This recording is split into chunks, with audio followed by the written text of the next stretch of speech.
সুপ্রিয় ফেসবুক বন্ধুগণ, আসসালামু আলাইকুম রহমতুল্লাহ। আমি মোহাম্মদ আনোয়ারুল ইসলাম বিদ্যুৎ নিজের লেখা একটি কবিতা আবৃত্তি করছি। আপনাদের যদি অবসর সময় থাকে শুনতে পারেন, ভালো লাগলে লাগতেও পারে। কবিতার নাম শূন্য খাঁচা। আবারও বলছি, কবিতার শিরোনাম শূন্য খাঁচা। পড়ছি।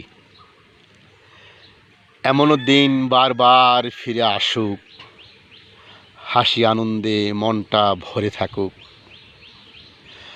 আকাশে যতই রোদ্দুর উঠুক, যতই ঝড় বৃষ্টি ডাকাডাকি করুক, যতই মুষলধারে বৃষ্টি পড়ুক, তারপরেও এমন দিন বারবার ফিরে আসুক, বারবার ফিরে আসুক। হাসি আনন্দে দুষ্টমিতে মান অভিমানে ময়না পাখিটার সাথে কেটেছে সারাদিন। বিদায় নেওয়ার সময় যতই ঘনিয়ে আসছিল, ময়নার মনটা খুব বিষণ্ণ দেখাচ্ছিল। মুখমণ্ডল মলিন হয়ে গিয়েছিল, আপাদ মস্তক বেদনা বিদুর ছিল। বারবার বলতে চেয়েছিল, যদি এমন হতো, আর ফিরে না যেতে হতো। এভাবেই যদি একসাথে দুজনায় বাকিটা পথ চলা যেত।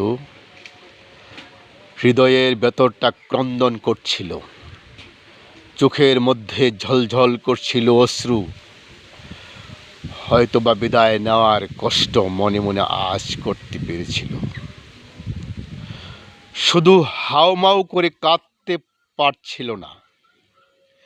দিন শেষে যখন ময়না পাখিটা আমায় ছেড়ে চলে যায়, তখন মনে হচ্ছিল কলিজাটা ছিঁড়ে গেল।